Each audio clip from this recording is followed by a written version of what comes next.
Hello everybody, I'm Happy Face, and welcome to the long-awaited Dark Souls 3 Locked Challenge Run boss ranking.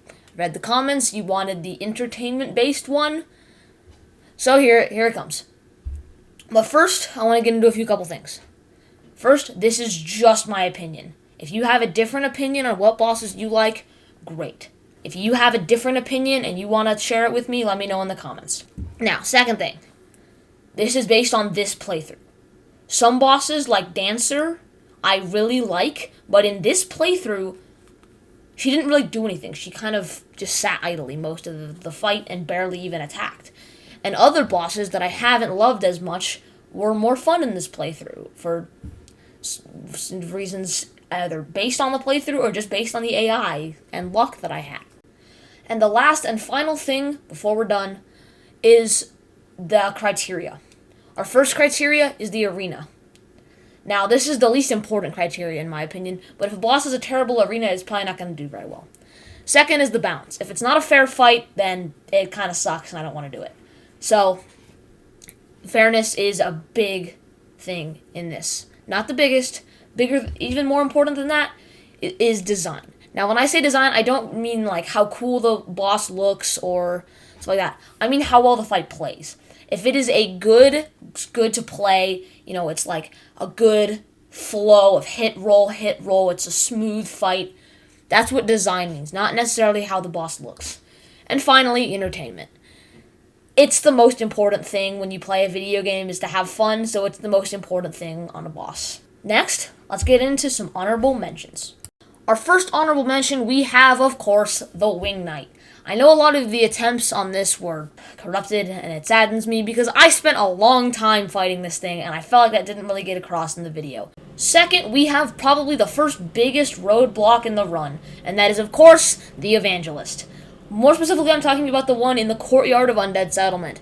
This is the first time that I really realized how annoying this playthrough was going to be. Definitely something that came up a little later into the run, and then started falling off later, but this is when I realized what I had gotten myself in. Next up, I don't even have a clip of these things because, well, they caused me a lot of pain. We have the two Dark Wraiths before the Abyss Watchers in Faron Keep.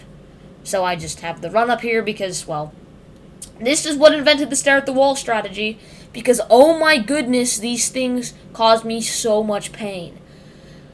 The Abyss Watchers was one whole monstrosity in this playthrough, but the run-up being so bad until I just decided screw the rules was absolutely awful. Up next, we have the terrifying Night Slayer Sorig. This was definitely an adventure, killing this guy with the Claymore. Now, that's probably what I would normally use, but it would be higher upgraded, and also I was just playing pretty badly that day. So this definitely makes a spot in the honorable mentions list. Up next, we have one of FromSoft's rudest things in the game, the room with 10 jailers. I guess you could say it's 11 if you count the one in the hallway. This was absolutely terrible, and I don't know why I just didn't stare at the wall through this. Because my goodness, this was dumb. But hey, I did it, and I can say I did it. Up next, this one is kind of unexpected, but we have these two jerks before the Osiris fight. I don't know why. I have never had trouble with these Cathedral Knights, but for some reason in this playthrough, they just gave me misery. I don't know why. But it definitely earned them a spot in honorable mentions. Second to last, we have what I'm going to call the mini Meteor fight. I know he's not very mini, but hey, it is not the actual Meteor fight. It's kind of a mini boss Meteor. So yeah, this really wasn't that difficult, but I just do feel like it is kind of meant to be more of a mini boss, so I felt like it had a good spot. Last, we have this one particular Ring Knight with the two swords. Now, this one is, again, like the mini Meteor, not really that much of a, struggle, but it is just, a really strong enemy, so I felt like this one wasn't more of a, I personally struggled with this one. It was more of this is just, a really hard basic enemy. At number 25, in my opinion, the worst boss in Dark Souls 3, High Lord Wolnir. So, I don't necessarily think this boss is unfair or stupid or really dumb or anything super bad. I just think that there is one big flaw with this fight, and that is the fact that if you do not hit his right hand first, you just lose the fight. And I'm sure maybe there's some way to do it, but this is my first attempt here, and I literally spent almost 5 minutes running around, taking almost no damage, and I could not hit his hand because he had the sword and just attacks too quickly for me to do anything. But then in my next attempt, it was so easy. I did it in like less than a minute. So that is why Wolnir lands himself right here at number 25. Up next at number 24, I don't even know if this can be considered a boss, we have the Ancient Wyvern.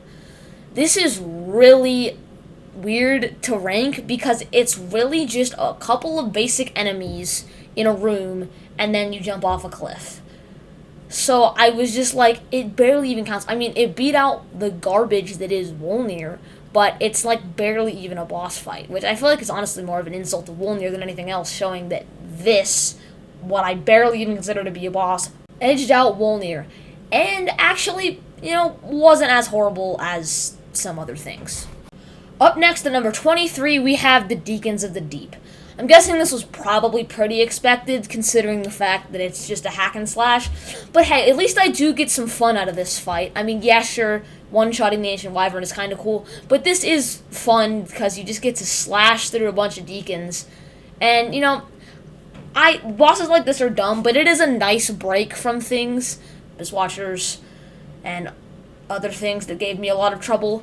A break like this was very nice. However, I will say it is embarrassing that I almost died to this. Not quite as embarrassing as dying to Half-Light, but hey, at least I got some fun out of this fight, and yeah, that's honestly the best thing I can say about it. At number 22, we have Half-Light Spear of the Church.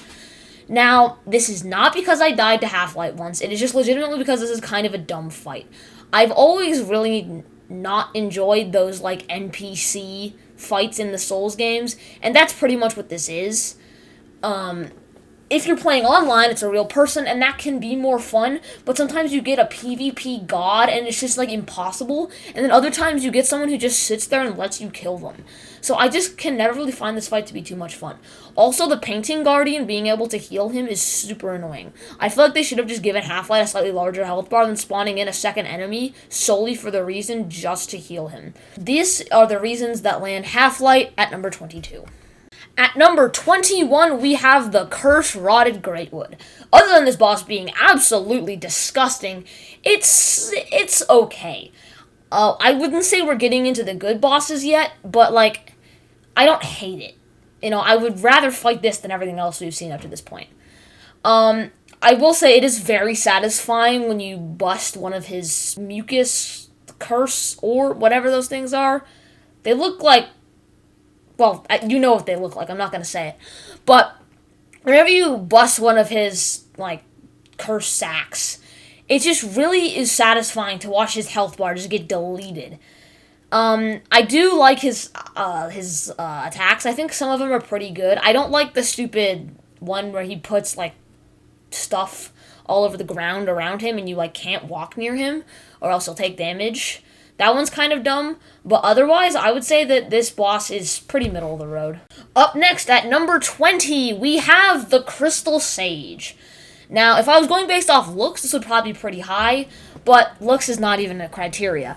And when it comes to the actual fight, Crystal Sage is pretty okay. I would say at this point in the run, I was still very underpowered, and I just felt way too weak fighting this boss. And I think my main problem with this fight was definitely apparent in this run, and that's the clones. I think that one Crystal Sage that teleports around is fun. I just don't like how, it doesn't have like a timer, it can just teleport whenever it wants, so sometimes it appears, shoots one attack, and then teleports, and then other times, it's like really a long time before it teleports, and you can like get a ton of hits in, a lot more than you think. The clones are really stupid, and I only really find that because the orbs don't really light up until they start attacking, so you kind of have to get shot in the face by a soul spear before you realize who you're supposed to go after. So, for all these things, that lands Crystal Sage at the number 20 spot. At number 19, we have Aldrich, Devourer of Gods. Now, I personally think that this is just a slightly more buffed version of Crystal Sage, And I think that's fine, because it's only one of them, and I definitely think it's a lot more fair. However, there is one attack, which I guess you kind of saw in the video, but not really, because I kind of died as it happened. So I'll try to point that out, but his attacks are pretty fair. It's just, I'm not really a fan of the fact that whenever he goes under, it spawns a bunch of soul masses. Because he can just do a bunch of he can spawn soul masses and then teleport, and then there's so many little those little soul dots or whatever they are. Those are a big problem in my opinion, because they're just everywhere and it's so hard to dodge. But otherwise the arrows are pretty stupid, and I did not know at the time of recording that you could just hide in the back of the arena to dodge them. So yeah. Those two kind of annoying attacks is mostly what lands Aldridge right here at the number 19 spot. At number 18, we have the Abyss Watchers. Now, this may come as a surprise to some of you, and it probably comes as a surprise to all of you, because those of you who have watched the Abyss Watcher episode would know that I absolutely hated it and thought it probably would have been the worst. For those of you that haven't, you probably thought that it would be in my top 5, since most people like the Abyss Watchers, and I can get that. Now, here's my problem with the Abyss Watchers. The first part of it is the first phase. The first phase, I think the beginning, before any of them have spawned, is fine.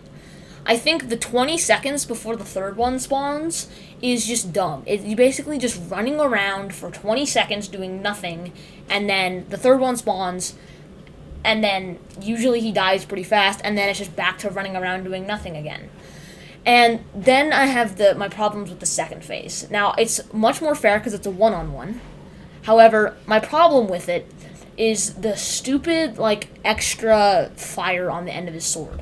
So when he does an attack, it has this, it looks like it's not going to hit you, but then it has this little bit of extra fire that comes off the edge that usually does damage. Or that one where he, makes a trail of it on the ground and then it explodes. Those attacks I just don't like. I think that dodging his attacks is fine. I just usually dodge an attack and then roll straight into fire, and I just don't like that.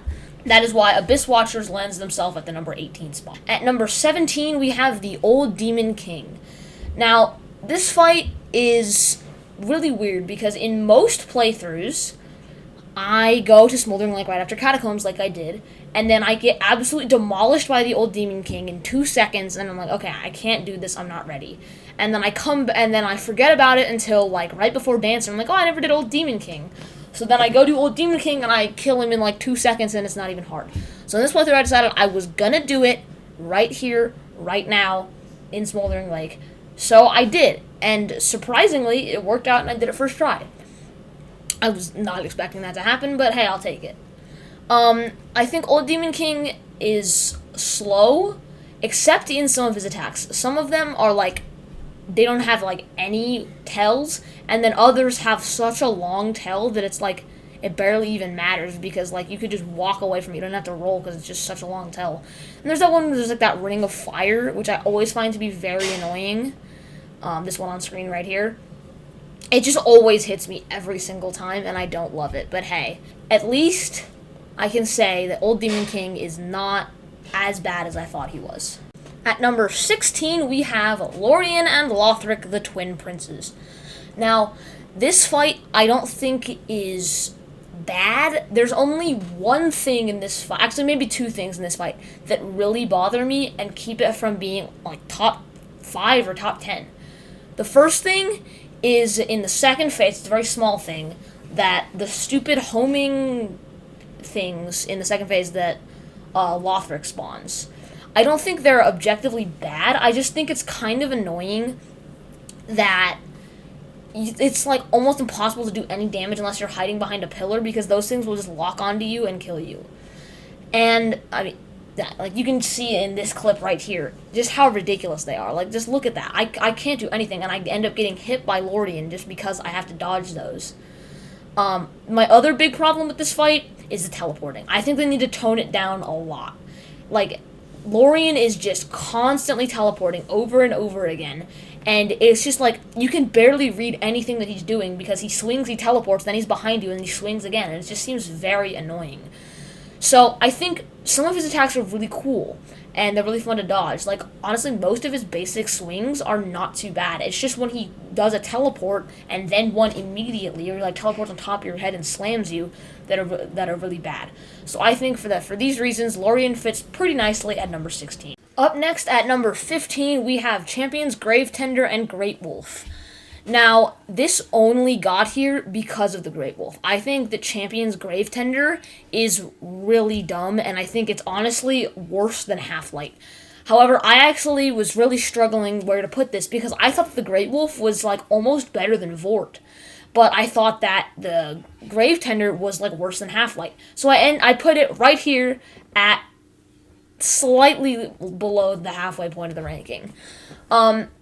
I'm not going to spend too much time talking about the Gravetender because it's just so boring. The Great Wolf is really awesome, though. I really like I think on my past playthroughs, I thought that it was kind of dumb, but I found out now that the charge attack is a lot more fair to dodge, and I think it's a lot more fair. I used to think it was way too fast, but now that I've fought it again in this playthrough, I can definitely say that it is a lot more fair than I had thought in past playthroughs, which is good because it would have been a lot lower if it weren't for this being based off this run.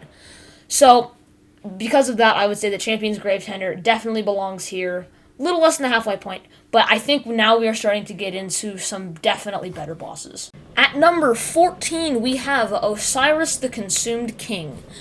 Now, this fight is pretty simple, but I thought this was like almost like the perfect about halfway point, just because of the fact that it's just a slightly more buffed version, in my opinion, of Vort.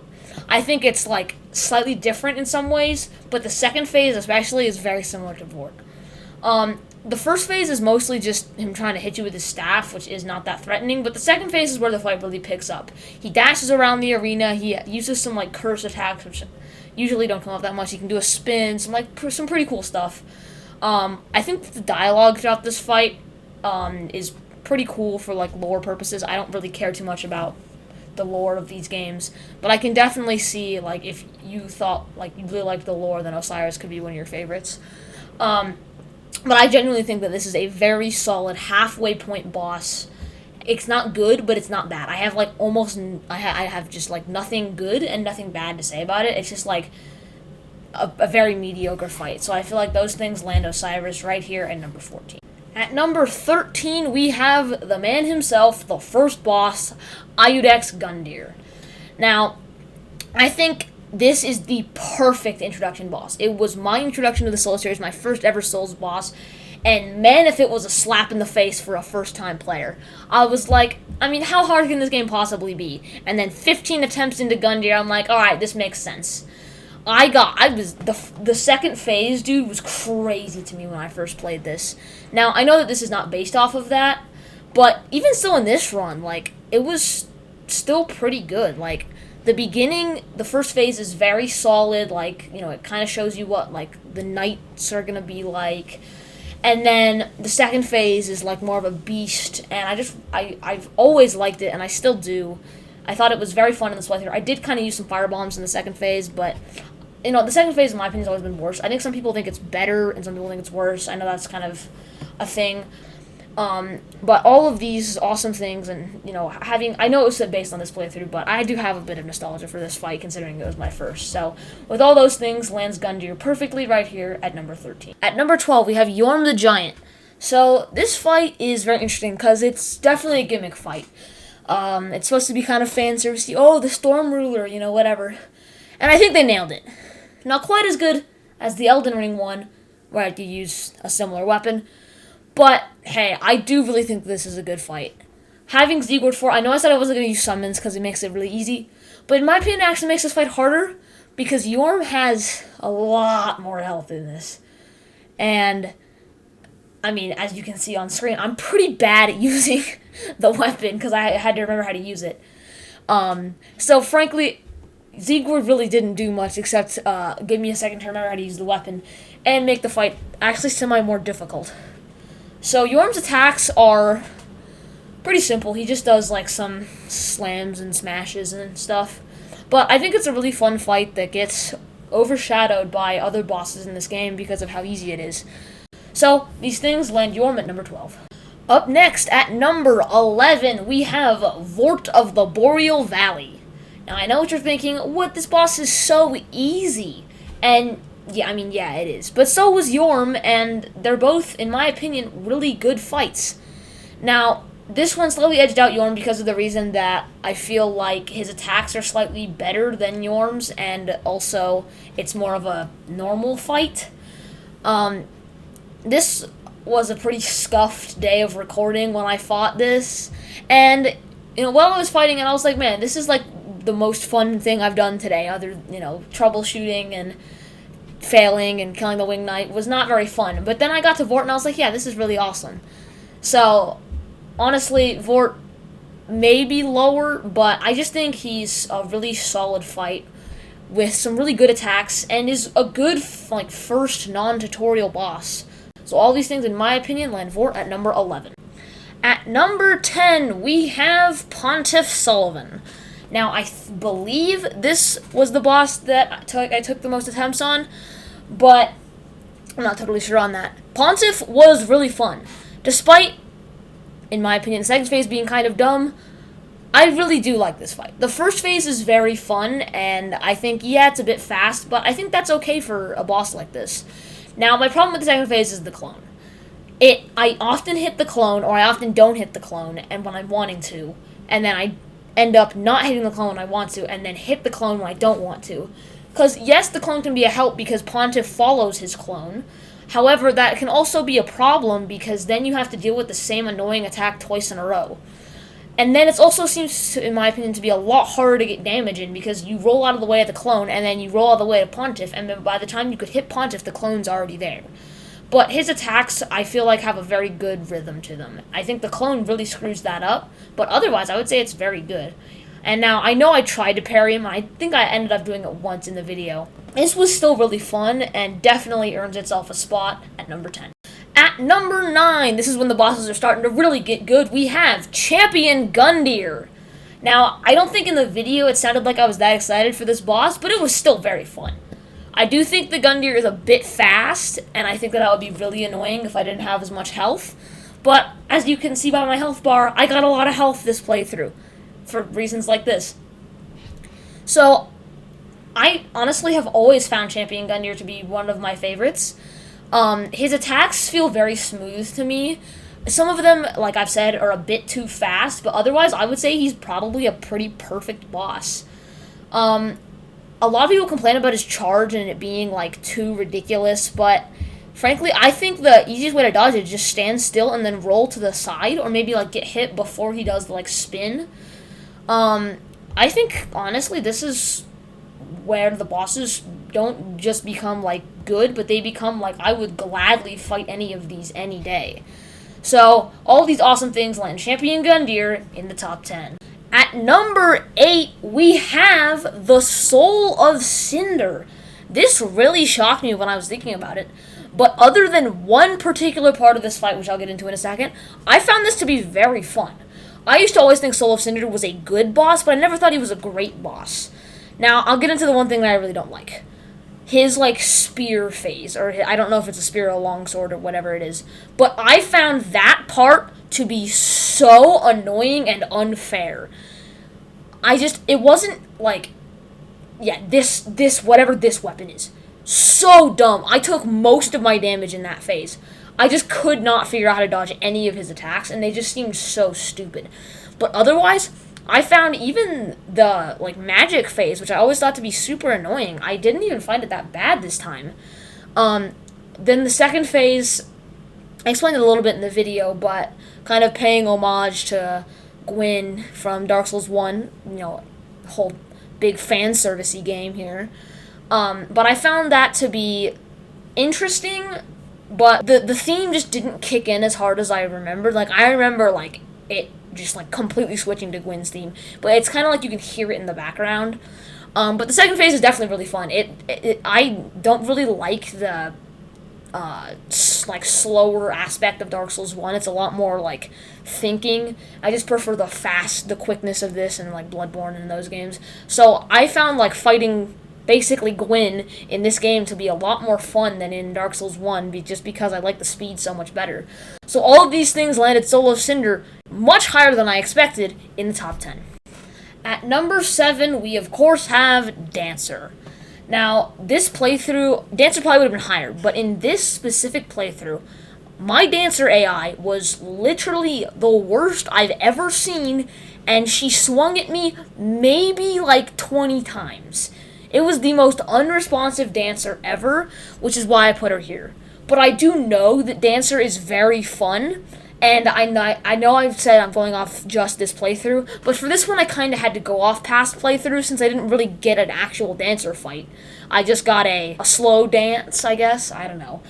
It was just really not as fun as normal, but for this one I just kind of went based off of past playthroughs, and Dancer has always been one of my favorite bosses in the base game, so I decided that Dancer would fit. I probably would have put her a bit higher, but I decided she'd fit pretty well about right here since, I had to have this playthrough in there somewhere.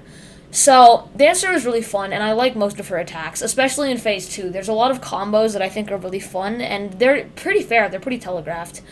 So yeah, I would say that Dancer definitely belongs in the top 10.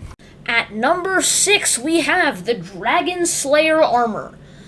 Now, this, I don't really think most people would think that this would be my favorite, but I just really have always liked this boss. If you look back to even, like, rankings I did a long time ago of this game, Dragon Slayer was, like, number 1 or 2. That's before I played the DLC, but... So, I just always really liked this fight. And I think, in this playthrough especially, I kind of understood it a lot better. After having not played this game for a bit, and then I, came back to it after playing all the other Souls games and Elden Ring, I think I was just better at the mechanics of Souls games. And then that made Dragon Slayer more fun, because I remember on my first playthrough, I quit the game. I could not beat Dragon Slayer. He was too hard. And then now he's like my favorite boss, second favorite boss in the base game. I just really like him. So in my opinion, all these things make Dragon Slayer armor just barely not make it into the top 5. Up next at number 5, we have the Demon Princes. Now, I was contemplating where to put these guys for a while, and overall, I ended up putting them here at number 5. The main reason is, I just don't love the first phase. I think that it's very fair. I think that one shooting poison from afar and one being hyper-aggressive is fine. I think it's very well balanced, and I think they did a good job with it. I do think it's cool how, depending on which one you kill, you get different attacks in the second phase. I do, however, think that getting toxic in the middle of a boss fight is kind of dumb. And also, when one of them isn't shooting poison, like on screen here, when they're both just attacking me at the same time, I can barely do anything. I do understand killing both of them, but I feel like once you kill the first one, the second one should second phase, and then the second phase should be a little bit harder. I think that would fit this fight a lot better. But I'm not a game designer, so I wouldn't know what's better and what's worse. The second phase I have almost nothing bad to say about. The attacks feel very fair, it's a one-on-one, it's a good, nice, solid fight, and I really like it. I think Demon Princes are a very solid boss that definitely deserve to be here, however, I think there are still 4 that are better. Coming in at number 4, we have Sister Fried and Father Ariandel. Now, I feel like I have to break this fight down into a bunch of parts because it is a 3-phase fight. First phase is very easy, but I think that's good considering how long this fight is. I don't really any complaints with the first phase, except the invisibility attack is kind of dumb, but that's also just me being bad, so I can't really complain too much about that one. Then you have the second phase. I think the second phase is the biggest problem with this fight, because, yeah, it's, like, kind of fun, but I just think Fried shooting stuff at you while you're trying to hit Father Ariandel, or vice versa, is just not super fun. However, the real reason this comes up here is because of the third phase. I absolutely love the Black Flame Fried part of this fight. I think it's really, really good. Now, but I do have some problems with it, but most of them are just, I'm bad, and not really, like, huge problems. I just think there are some attacks that are way too difficult to dodge. My biggest complaint is that she's a little too fast, but a lot of bosses in this game are fast, so I don't really think that's necessarily a Fried problem. I think that's more of a game problem, that they made the enemies too fast. But honestly, you get used to it by this point, and I think Freed is just a very, very good boss. So yeah, Freed definitely belongs here in the top 5, being one of my absolute favorite bosses. Coming in at number 3, we have the best boss in the base game, Nameless King. Now, the first phase is okay. The camera is very bad, and the boss is kind of boring. So I'm not really going to dive into it too much. That's what puts it not at number 2. But the second phase is really, really good. I think it might be the best night fight in the base game. I mean, yeah, it's not the best night fight considering that we still have one other night left. But hey, this is still just such an awesome fight, and I really do think that this area, I usually actually consider it DLC because I usually do it post-game, and it's usually just, I feel so good, such a solid area that I just always think of it as DLC because the DLCs in this game are so good. So yeah, Nameless King definitely deserves a spot in the top 3.